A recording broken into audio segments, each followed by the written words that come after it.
Minister is about to enter the tent.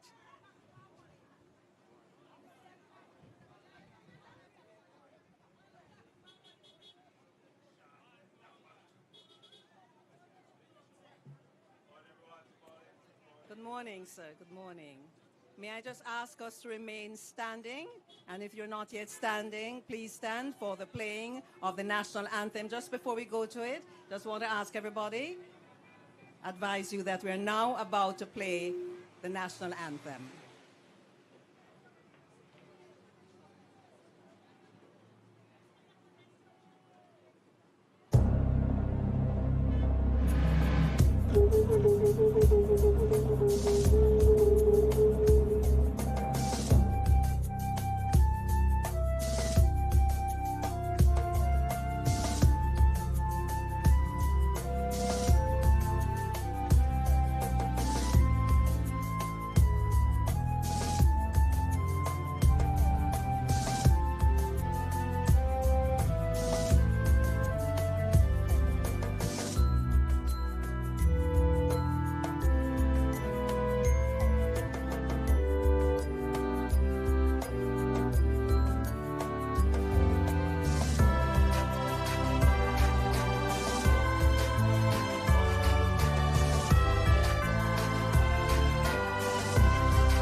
Seated.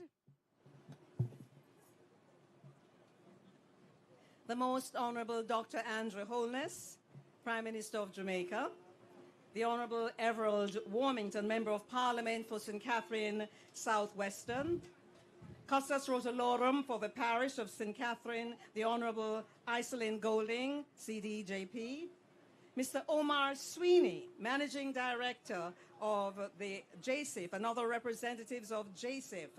And of course, Mr. Sweeney has his National Honor CD and PE. Mr. Carrick Brown, Senior Environment Specialist, the World Bank, representing the Country Director of the Caribbean World Bank. Mr. Stephen Chung, Managing Director, Contracts Enterprises Limited, contractors for the project. Ms. Lise Walter Limited, consultant of the project, community members of the Myton Gully area, representatives of the National Works Agency, representatives of the National Water Commission, representatives from the various media houses, including the Jamaica Information Service, residents and curious onlookers and motorists. Gratitude is a must. Gratitude is a must. Prime Minister, I used this road my entire life before there was a highway. And let me tell you why I say gratitude is a must. It was the main link between the west and the east of this island. And when you took this road, particularly if it is raining, all hell broke loose right here, so Myton Gully. Custos, you agree with me? All right. But I also want to tell you something pleasant about the area. Long before there was Fort Clarence, there was fish in Old Harbour town in the glass cases. And when you never buy the fried fish in the glass cases, you're going to Old Harbour Bay, go get some fresh fish. So those are some personal memories I have that makes this moment very important for me, just memorable, and also reminding us, every single one of us, that it is indeed a time to give thanks and say gratitude is a must. I want to just remind everybody, if you look across the road, by the way, you see this wonderful billboard. It tells the story of the cooperation between the government of Jamaica and the World Bank, and of course, the Jamaica, listen to me, you see JSIF, Jamaica Social Investment Fund, put your hands together for JSIF. They have done amazing work over the many years in so many communities. They have made a difference, they have carried the projects through. So I just want to acknowledge that and then move on. Sir, I know you had meetings before you come here. I know you have more, so we're going to move it along quickly. Because you're looking at me and saying, well, Faye, no, see me, I want another meeting, I'll come in. Why should not carry on with the program? No, I'm just teasing you. Mr. Sweeney, Mr. Omar Sweeney, CDPE, Managing Director of Jamaica Social Investment Fund. May I ask you now to bring your opening remarks? And I want to just say before you go, how to do to everybody out there. I see you hug up the Prime Minister and look at most couldn't come in here the way you love him up. But me glad you not let him go so him could come in. So I want to say a special morning to all of you. God bless you all. So, Mr. Sweeney, it's your turn.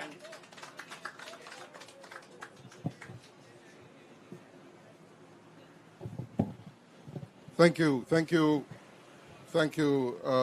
Madam Chairperson. With protocol just established, let me start by saying Most Honourable Andrew Holness, Prime Minister of Jamaica, Honourable Errol Warmington, Honourable Custos Rotolorum for the parish, Mr. Brown, Kirk Brown from the World Bank, other distinguished guests present, my own JSIF team, government partners, community members, members of the media, good morning. It's such a great day to be here in the hustle and bustle of Old Harbour. You know, quite a bustling place, and because of the highway, many of us don't get to experience that every single day. And I will tell you, I have a speech here that I don't really need, because this project certainly has occupied my mental space for close to 10 years. For close to 10 years, since 2016, when we started out on the DVRP, aiming to find a way to improve the quality of life across Jamaica in communities where persons were vulnerable to natural hazards. Vulnerable to natural hazards because, ladies and gentlemen, you may or may not know that Jamaica is one of the most vulnerable countries in the world to natural disaster. We have hurricanes, we have earthquakes, we have landslides, we have flooding, and the newest one now is drought, right? So when it rains, and when it doesn't rain, it doesn't rain. This area was identified, in particular what's known here as the Big Pond, Myton Gully area, was identified as a significantly vulnerable area. And the project itself, the Disaster Vulnerability Reduction Project, which the government of Jamaica took on, guided and in collaboration with the World Bank in terms of global technical expertise and finance support. The government took on this project to really find state-of-the-art solutions to some of these vulnerabilities I speak about. And Most Honourable Prime Minister has been on the road with us over the years, opening several of these projects that has improved Jamaica's resilience to natural disaster, that has executed climate adaptation projects, that has really overall reduced the vulnerability of the country. Now, that is to say there's more work to be done, and we will continue to do that work. But here in Big Pond, Myton Gully, we saw a situation where whenever we would have hurricane season, heavy rainfall, the water in some areas, the engineers will tell us 2.5 meters. I will tell you that is almost 10 feet high after the rainfall. Persons were marooned, persons were trapped, right? And the water could take as long as 6 weeks to subside. I see the residents nodding their heads. They know the situation that existed here. And we struggled, Most Honourable Prime Minister, to find that technical solution working along with the National Works Agency. At the time, Minister Warmington, MP Warmington was the minister, and so he also himself was engaged as a first-hand person who was experiencing the situation here. And what we came up with was really a two-part solution. The first part is that the Big Pond area was sending all the water like if you imagine like a funnel right to this location right here. And so what would happen when your location is blocked, what happens? It backs up. It backs upstream and creates inconvenience. Persons can't go to work, children can't go to school, etc. So the first part of the solution was to expand the capacity of this drain. So what was a single cell culvert is now a 3-cell culvert with the necessary approach and release of the water, along with refurbishment of the earth drains. Now, we completed this project more than a year ago. A little bit around a year ago, we completed the project, which means that the project did work or was completed before burial. It was completed after all the rains that came after burial. And just to say, that inconvenience was removed.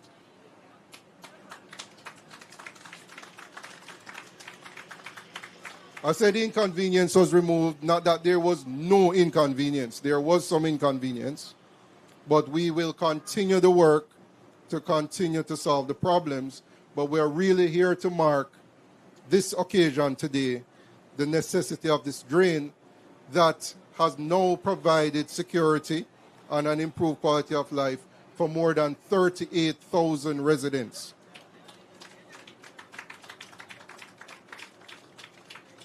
So we're proud at JSIF to be here to really be a part of the execution of the project. The presence of the Prime Minister and the Member of Parliament here today would also signify the importance, because like I said, this was one of the most vulnerable areas in Jamaica with respect to flooding.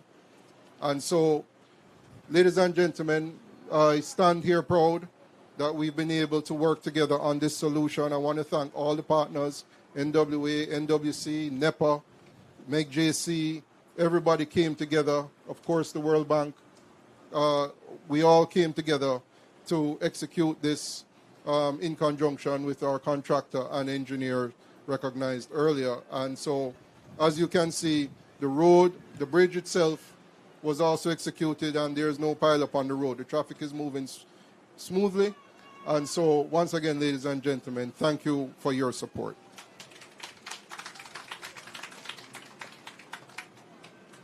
Thank you, Mr. Sweeney, for the leadership that you provided while this project was underway. And yes, what a benefit it was, and a blessing that it was completed before burial. Mr. Kirk Brown, Senior Environmental Specialist with the World Bank, it is now your turn to put your position and that of the World Bank to the gathering here. Could you welcome Mr. Kirk Brown? Morning, everyone. Y'all don't sound like you had breakfast. Morning. All right. Protocols observed. Most Honorable Prime Minister, Dr. Andrew Holness, Honorable Everald Warmington, MP for St. Catherine Southwestern, Honorable Mayor, Worship, Custos Wolfson, IC Holding, who I also know very well, Mr. Chong, the community members, the team from JSIF, NWA, National Works Agency, the National Water Commission, welcome. I bring you greetings from the World Bank office here in Jamaica. And this is not the first project we have worked with the government of Jamaica on. We're always pleased to work with the government of Jamaica first and foremost. And I would say by extension, JSIF. As the MC pointed out, JSIF has done and continues to do excellent work across the country.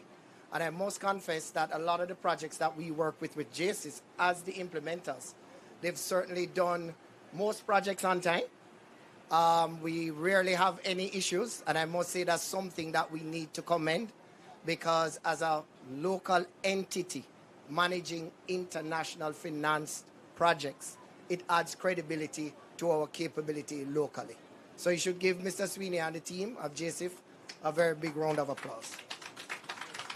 I won't be here too long. I just wanted to make two quick points following on from Mr. Sweeney. It's important to note, reference has been made to the bridge. I'm 55. When I was younger, my grandfather is from Old Harbour. He used to have a farm down in Freetown there next to Peter Bunting. I know of this bridge. I know of Old Harbour, and I can say many years ago, coming here, as Faye pointed out, you couldn't pass. You have to wait one car at a time.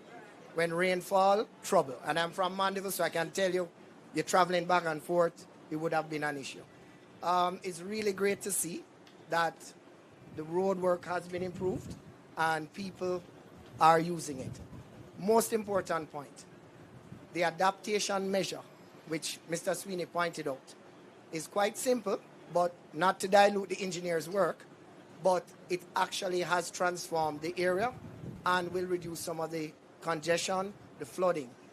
As he said, last point, Beryl happened, but yet people did not necessarily complain. I think sometimes we must give real applause to the works that have been done to see that this change has been made. So, big round of applause again. Thank you so much. And again, from the World Bank side, we look forward to working with the JSIF team and the government of Jamaica. Thank you very much. Thank you so very much, Mr. Brown. Now, I know that there must be at least one person in this gathering who happy and pleased. Happy and pleased. And I'm going on like him don't realize says him I talking about. Because this is such an important link in terms of thoroughfare and transportation and people moving with ease. I came here for the first time in a little while last week to a funeral, and when I was coming around the bend, I said to myself, oh gosh, it wasn't like a one-stop and you got through and I thought, wow. So sir, let me say congratulations to all of the team, and now bring on the Honorable Everald Warmington, Member of Parliament, St. Catherine Southwestern, to bring, but I think I honorably up when I shouldn't have it. Yes, CD. Yeah, me not done. CD, and the most pleased person in this gathering today. Welcome him. Madam Master Ceremony, Most Honorable Prime Minister Costas Goulding, Mr. Sweeney, World Bank representative, ladies and gentlemen, good morning. As Faye said, I'm most pleased this morning to be here for the opening of the Myton Gully Bridge. We came from that to this. It's a major improvement. And I must commend JSIF for the effort it has made for the improvement not only in Southwest St. Catherine but in Jamaica. This is the third bridge under this program, the Myton Gully Big Pond project that they have done. They have done the Thetford by the Muslim temple. They have done the church pen by the cemetery and this last one here. And I'm grateful. Not very long ago, could I stand up and say I'm proud of JSIF and his work? Because there was a very adversarial relationship between me and JSIF, because I don't think they were looking at this constituency and others the way they should. But I must say that Mr. Sweeney has seen the need to cooperate and work with us. And I'm proud of Mr. Sweeney and the work he has been doing. If you criticize, when there's time to praise, you must be it also. I must give them the praise as such. And this, as it says, part 3 or part 1 of the whole project. The entire thing is from Big Pond coming down. He didn't say to you. But I understand that the project will be something similar to what we have at Sandy Gully. It's concreted from Big Pond straight to here to the sea. So this is open up the whole stuff for them. So those of us who get inconvenient at Big Pond, in a little while, it's going to be something of history. The only problem we have is that a lot of our citizens that have built shops and business places on the riverbank in Bannister, Davis come down, got me in trouble. Because we advised them years ago, you can't build on the gully bank, whether shop or house, because there's a big project coming. I have no intention of allowing a few trespassers to threaten the livelihood of others. They were told, and I'm sure people are waiting to get big compensation for shop and houses in Gully Bank. They were warned long before not to put it there. So the issue World Bank doesn't want to do the project with all these houses along the Gully Bank. And the World Bank gonna expect us, as when I was minister came out, for the government to remove and compensate those persons on the Gully Bank. I don't see government have money to compensate over 200 people who build on the Gully Bank illegally. And we asked them before. So I do hope that those on the Gully Bank who capture will think seriously about others. Start relocate and allow us to deal with the problem in Big Pond, that the flooding. We haven't had any serious flooding over the last 2 years apart from Beryl and the other rain last year because of the expansion we did in Big Pond. We now have another phase to make sure that we can go another 20 feet down to absorb the water. And I spoke to the Prime Minister and NWA and the Commissioner of Land to see if we can purchase a small lot at the corner of Sylvester Drive South to expand the pond and to go down under 20 feet, and that would hold us until JSIF and the World Bank and the government of Jamaica can continue the project. Today, on behalf of the people of Southwest St. Catherine, I want to thank the government of Jamaica, JSIF and the World Bank for considering us and for the work they have done here. Thank you all very much for helping us.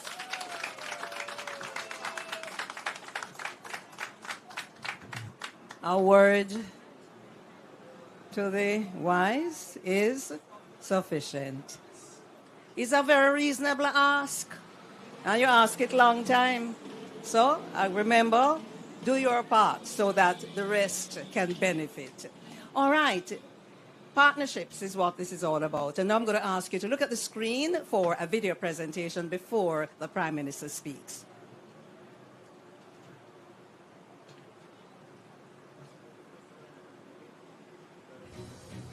The Big Pond Myton Gully Drainage Improvement Project is a sub-project of the Disaster Vulnerability Reduction Project, the DVRP. This sub-project is being executed by the JSIP and forms part of a loan agreement between the Government of Jamaica and the World Bank. We saw this initiative as crucial to the safeguarding of the people's homes in the flood-prone areas of Big Pond Myton Gully and adjoining communities in Old Harbour, St. Catherine. For decades, these areas have been adversely affected by natural disasters due to the poor drainage system. We are appealing to community members and other commuters traversing the area to exercise care in protecting the environment by keeping it clear of garbage and debris. The new drainage system will benefit approximately 38,000 persons, comprising citizens, business operators, and other commuters from neighboring parishes. This initiative will see us implementing a proper drainage system which will significantly reduce flooding in the Big Pond Myton Gully area and the Old Harbour community in general.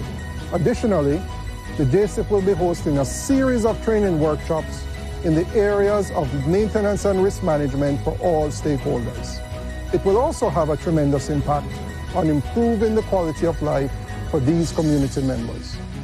Some of our key partners are the National Works Agency, NWA, and the National Environment and Planning Agency, NEPA.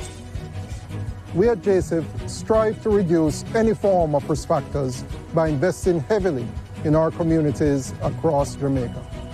JSIP, investing for community development. The Big Pond.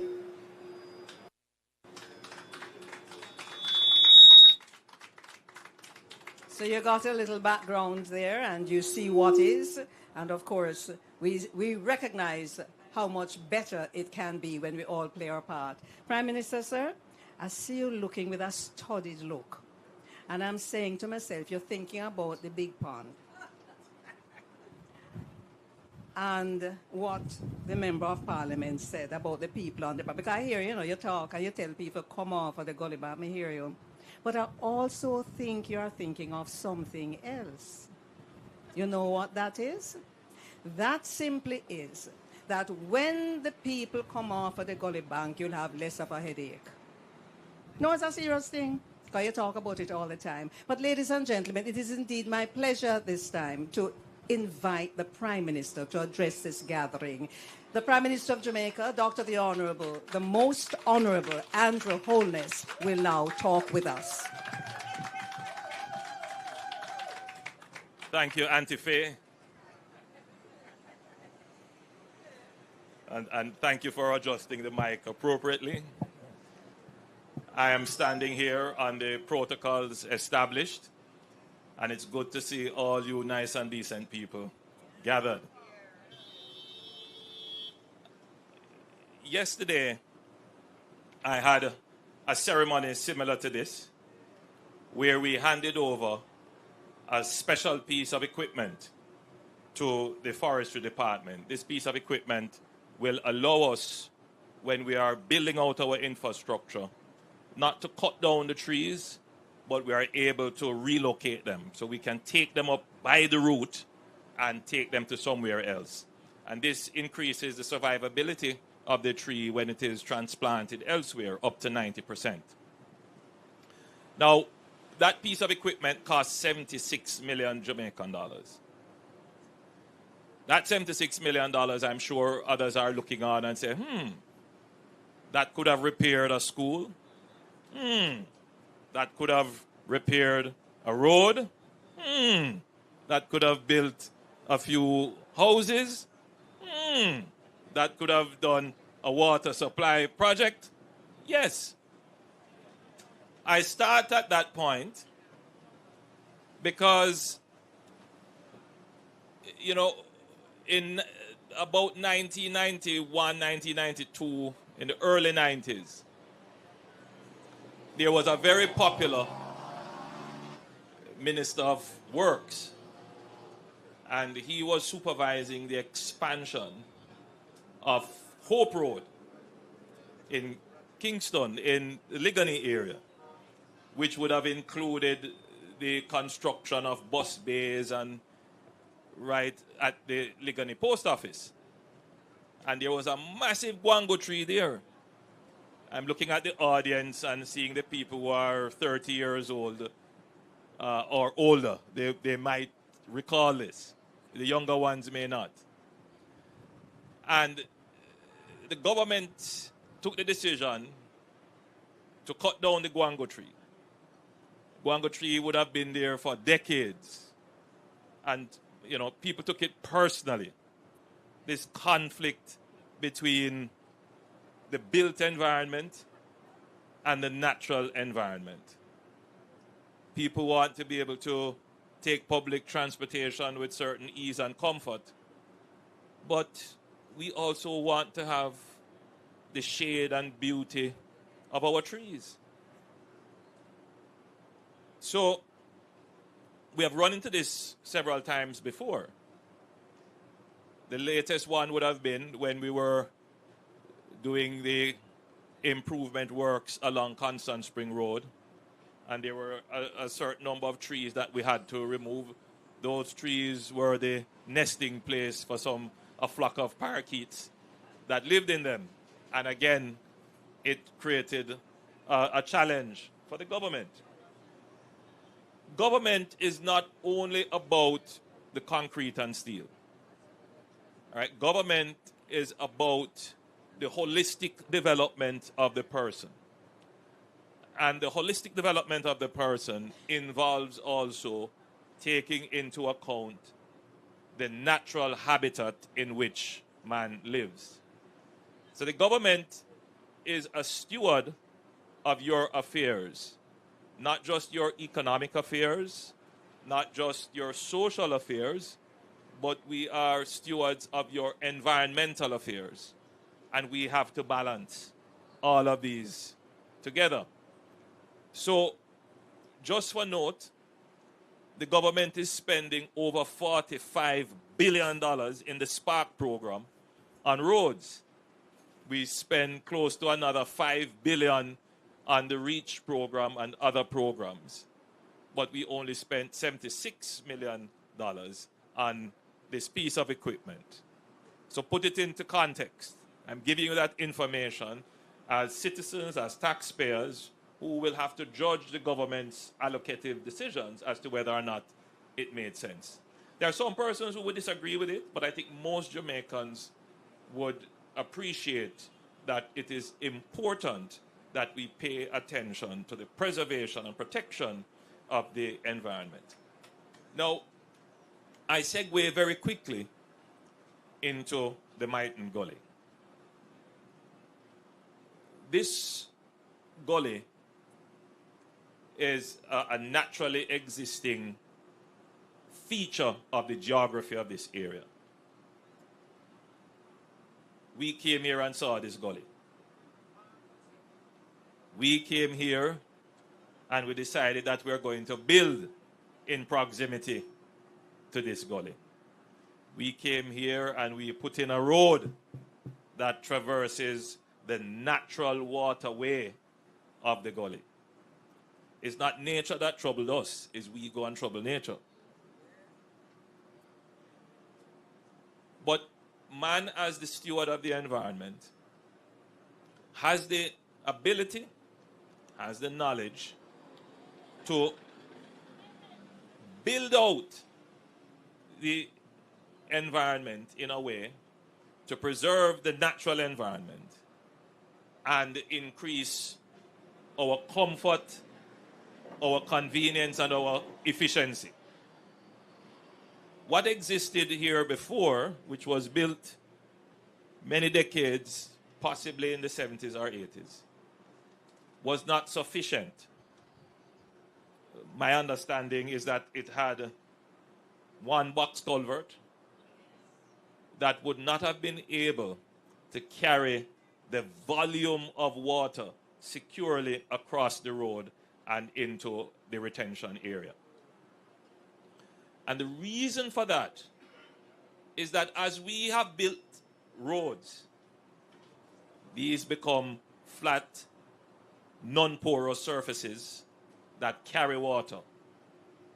As we build more houses with roofs on them that create runoffs that run onto these roads, and as we pave more areas which prevent the percolation of water naturally into the soil, what happens? The water has to be channeled. And so what was built several decades ago to account for the water runoff then was not sufficient to account for the water runoff now because of the building that we have been doing in the area. We are building for our convenience. Yes, we are building our houses, we are building our roads. But as we are doing that, we are also creating greater inconvenience because there is more water. But there was also another issue. There is also more waste. And so the blockage of that single culvert was not primarily an issue of the volume of water going in, but also plastics, other household debris that would end up creating a congestion at that inlet and outlet point. So man, in trying to get his own convenience, is also not just destroying nature, but also inconveniencing himself. So it requires us then to think in a broader way about development. So it's not just about building my house and me feeling comfortable in my house, or building a road for me to feel comfortable to drive on, or taking the decision that, you know, I can't find land anywhere else and therefore I'm going to build on the gully bank. We all have to start to think about how we protect the environment, not just for our personal convenience, but how do we protect the environment for the benefit of the community, but more than that, for the benefit of generations yet to come. It is a duty that each and every one of us here has, that we have to start to think in this way. Yes, I understand, as your Member of Parliament, Everard Warmington, has pointed out, that there are persons living on the Gully Bank. And yes, I can understand why that is the case. We all have to live. We all need somewhere to live. But increasingly we are seeing that our private decisions about where we choose to live and how we choose to live is having serious public, national, and global consequences, which comes back to threaten our own shelter. Because that gully bank on which you have chosen to live, it is not safe. And the waste from where you live that gets into the gully, that blocks the culvert, creates the flooding issue that in turn threatens where you live. So government has to take the lead in this. Government has to be far more enlightened in its development policy. It has to be far more comprehensive. But government has to be far more understanding of the dynamics, the social and economic dynamics that you face. So what has this government been doing? The first order of business is to create the economy that generates the revenues to do projects like this. When you have no economy and you're not generating any revenues, you will not get projects like this. As I was driving in and listening to the radio, a radio commentator was acknowledging that the government has purchased this piece of equipment that will allow it to move the trees. And he was saying, it's not a big thing for most people, but it is an important thing. And then he went on to say, the only question I have is, why did it take the government so long? Why did it take the government so long to deal with Myton Gully? Mr. Sweeney pointed out that for 10 years this has been a concern brought to the Jamaica Social Investment Fund. Why? And it's a simple answer. The less money you have in your budget, the longer it takes for projects to get done. It's a simple answer. So again this morning on my way in, I listened to a caller in Hopewell, Hanover, and the caller was very angry that his road is in a terrible state of disrepair, like many roads across Jamaica. And every time you drop into a pothole, you don't want to hear nothing about why and any reason. You just want that road fixed. And I understand that. That is what the government is there to do, to just get the road fixed.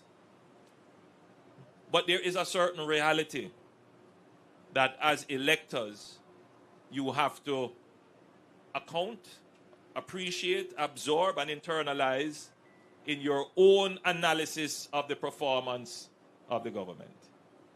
Jamaica has over 27,000 kilometers of roads. Half of them are in a state of disrepair.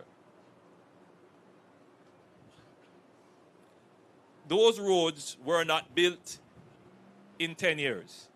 They were not built in 20 years. They were not built in 30 years, 40 years. Those roads were built, some of them, as far back as 100 years ago. So you cannot expect that every single bad road is going to be fixed in 1 decade. What the public does not know, however, is how many roads has been actually fixed in the decade.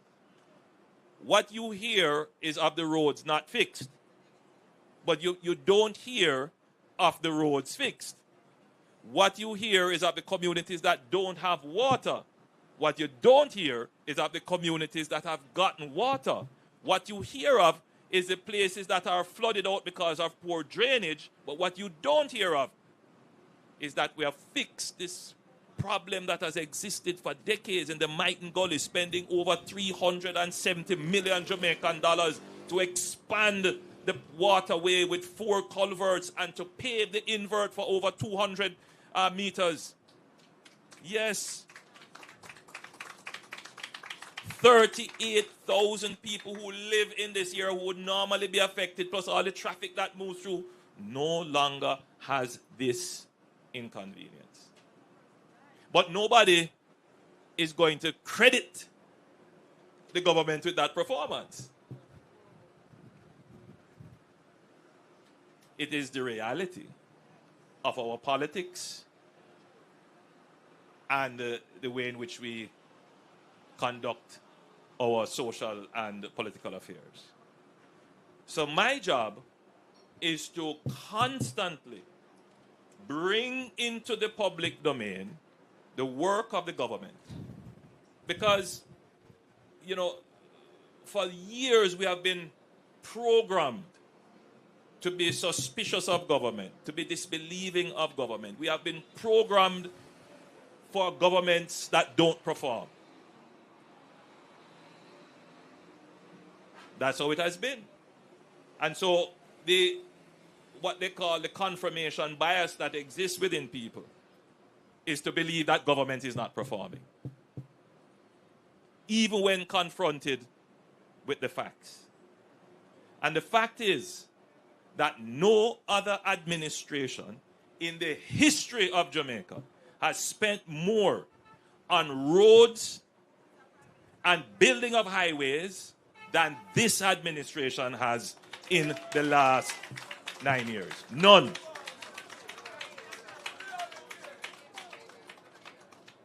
But having said that, I am not gloating. I am not bragging. I am stating a fact. And as I have stated that fact, I will also say there is still much, much, much, much, much more to be done. The problem of the road in Hopewell not being repaired or anywhere else in Jamaica genuinely could not only be ascribed to the current government. The problem of the community in Stirling Castle or wherever it was that I went the other day, where I was confronted by a lady who said her community didn't have water, could not only be ascribed to this government. In other words, as I pointed out in Parliament some time ago, if you build a road, the road cannot last forever. And I think it is in the consciousness of Jamaicans that when you build a road, it will last forever. A road has a lifespan of between 7 and 15 years, depending on the kind of road you build. You can extend that by another 5 or even 10 years, depending on the level of maintenance that you do on the road. Now, if after 7 years you don't do any maintenance on the road, and then the potholes start to emerge, and then the road itself deteriorates and fall apart, and then when you reach year 20 now, and it's a different government in place, you start to just blame this government.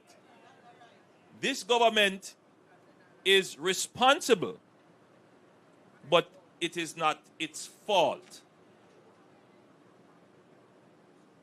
So, as the government now, I take responsibility for the roads.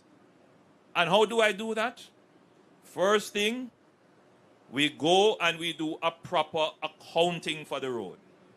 Because before, people would call about their road and you couldn't even find it on a map. It is on no register. Nobody knows about the road. it's a dispute sometimes. Sometimes you say, this road needs to be fixed.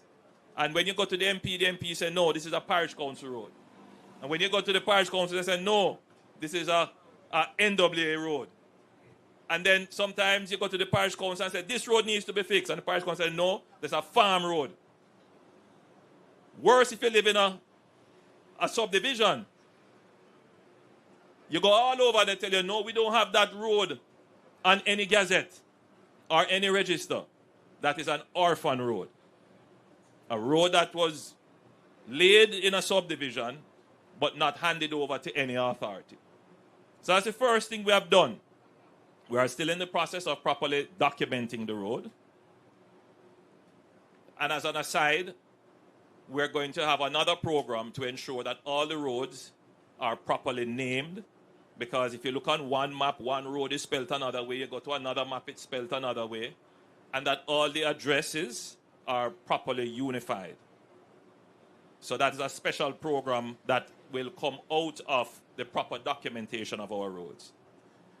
Once that is done, then we do a thorough assessment of all the roads. Meaning, what is the state of disrepair of the roads? And then once you have that established, then you can put a ranking of priorities. The next step now is to secure a budgetary allocation that can, over a period of a decade, repair all the critical and priority roads. So I need to reorient the minds of the Jamaican citizens that you're not going to repair all the roads today or this year. It's going to take you at least a decade to repair roads that have not been repaired in 50, 60 years, some of them, or ever, since they were built.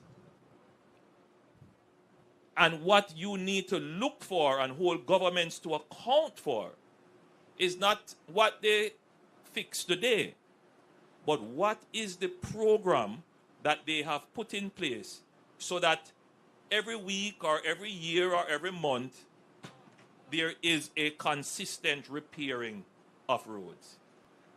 And to date, the only government that has been able to do that out of its own resources is this administration with the Spark program.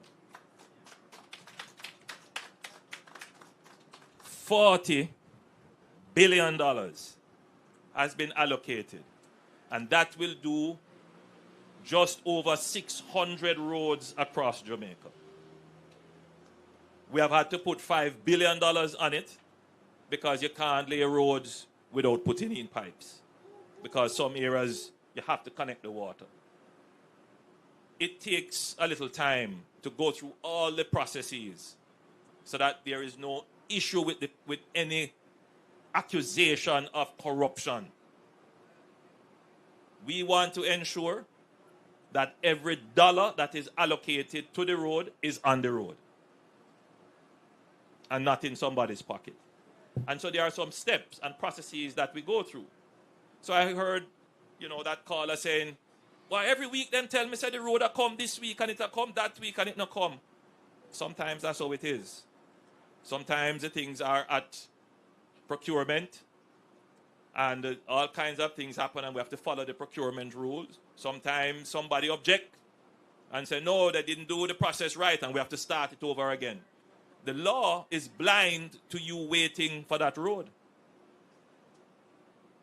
The public servant who has to do all the documentation, them say, them not go prison. Them a make sure all the I's are dotted and T's crossed.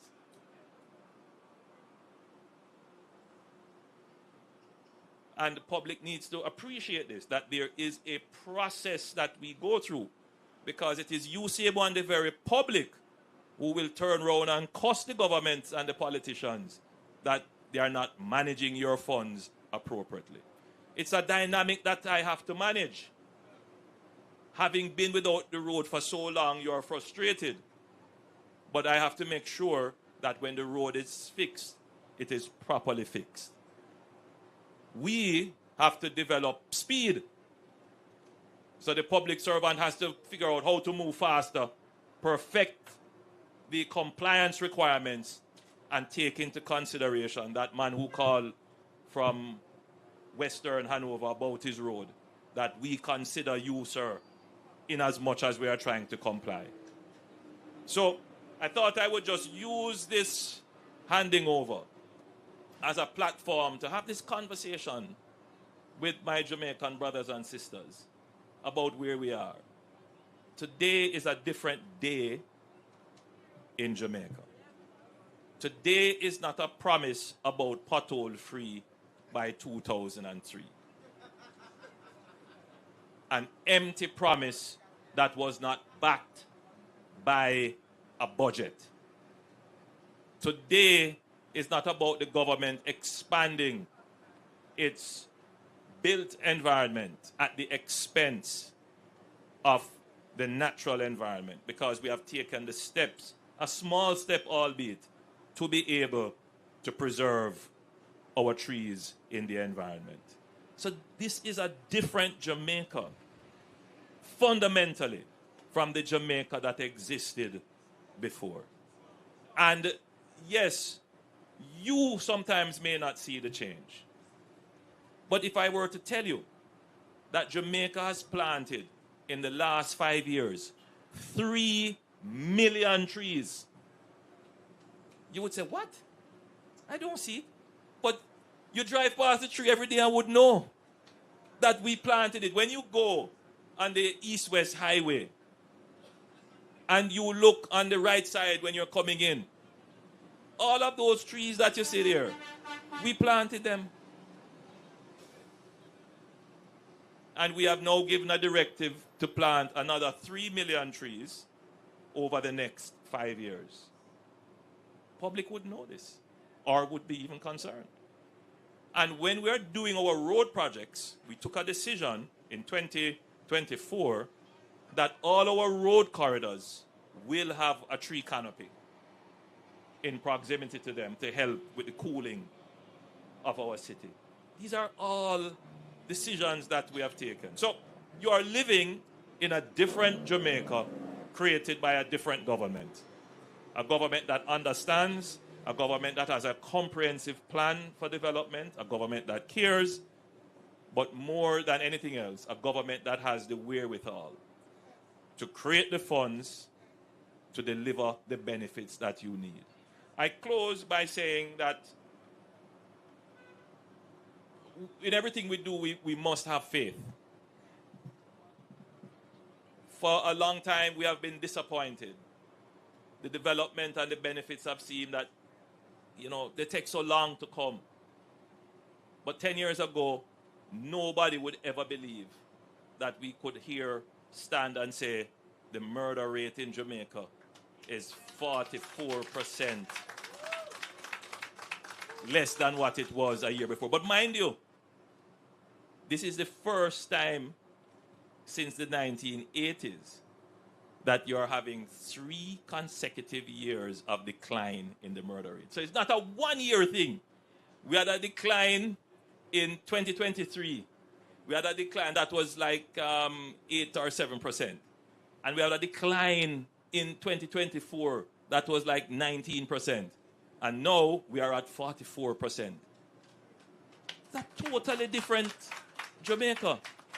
There are those who don't want to believe it, It irks them, it rankles them that this is happening because they are so used to the negative news. So there is a lag time for people to understand it and to appreciate it.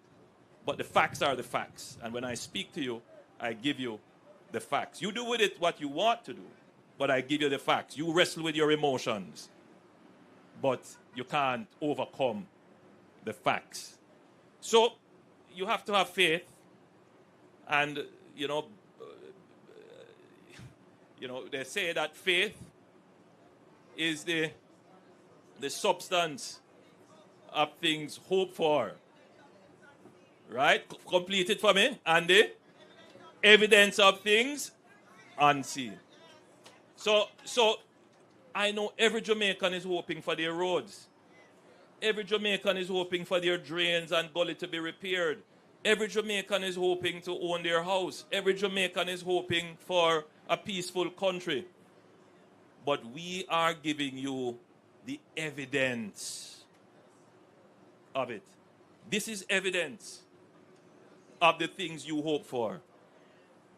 This investment in Myton Gully of $326 million. It's evidence of it. The reduction in crime, evidence of it. The reduction in unemployment, evidence of it. The reduction of the national debt, evidence of it. 10 budgets and no new taxes, evidence of it. It's the reality. So, I leave you with this thought. Choose Jamaica. God bless you and thank you.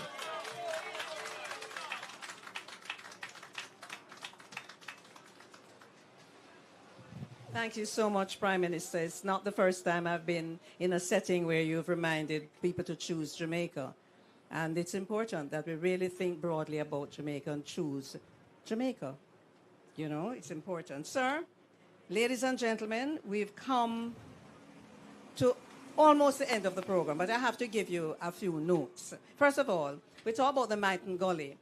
I don't know how many of you know that there is a Myton family, and the role that they have played and the legacy that they have left in farming and education and business and entrepreneurship. And so if you live in a community and hear a name, go do a little research and find out about the people and the role they played in helping to build the people. Not just here, but the whole of Old Harbour. Look up that name, do a little research on it. You're a Myton? Wonderful. There's a Myton in the gathering. All right. All right. So having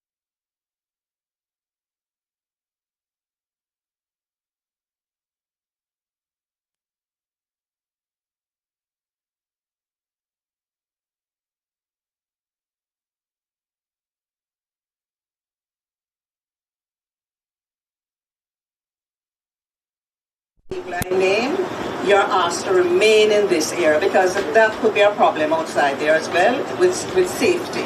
So everyone except the 5 people I named. But before I get there, Prime Minister, we want to thank you for being here. We know your busy schedule. Member of Parliament, our Custos, we want to thank you. All specially invited guests, the JSIF team led by Managing Director Omar Sweeney, the members, the representative from the World Bank and the team, all persons from the community. We want to thank you all, everyone who made this occasion. There is a group here too I want to acknowledge, and that is the All Access team led by Norris Haynes. We want to thank you for everything. Now, here we go. These are the persons I'd like to go now for the cutting of the ribbon. Prime Minister, Member of Parliament, Mr. Sweeney, Custos, I'm going to ask you, and our rep from the World Bank. So, if you could just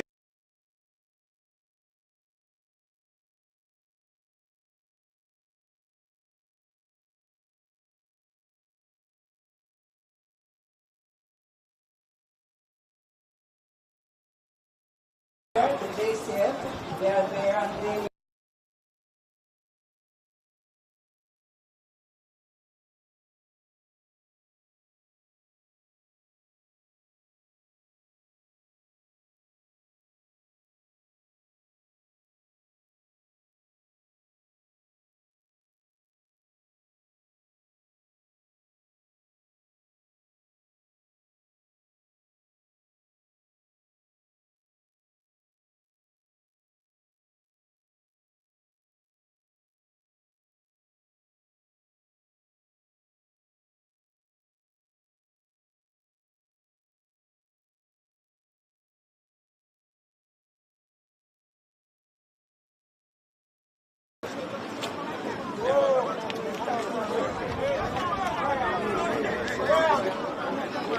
Andrew. Oh, sorry. Ready? Oops. Come say he'll come a little bit. Right. 1 million. Yeah. Look. Everybody look this way now, please. Come a little closer, Mr. Hill. Richard.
brought on by higher elevations in the big pond area. The water is flowing through. So when you see there is a bridge, we did 60 meters on the upstream, 60 meters on the downstream of concrete pavements and everything else. So the retaining walls actually funnel the water. And then we did 100 meters of earthquake works, rehabilitation earthquake works, to ensure that the water comes. So what would happen before is that you would have had a 60 before this area was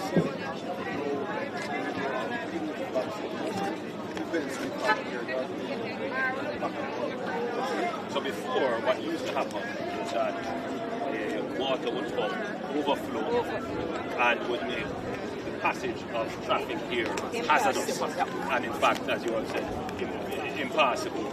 Now, even with extreme weather, traffic would still be passable and without much hazard, because you have widened the flow through 4 times over. You have one culvert, now you have 4, very wide. You have put in a new approach to the bridge, so it's an entirely resurfaced and wider approach. You've put in sidewalks and these very thick retaining walls, and indeed you have done the invert and the retaining walls for a new body. Excellent.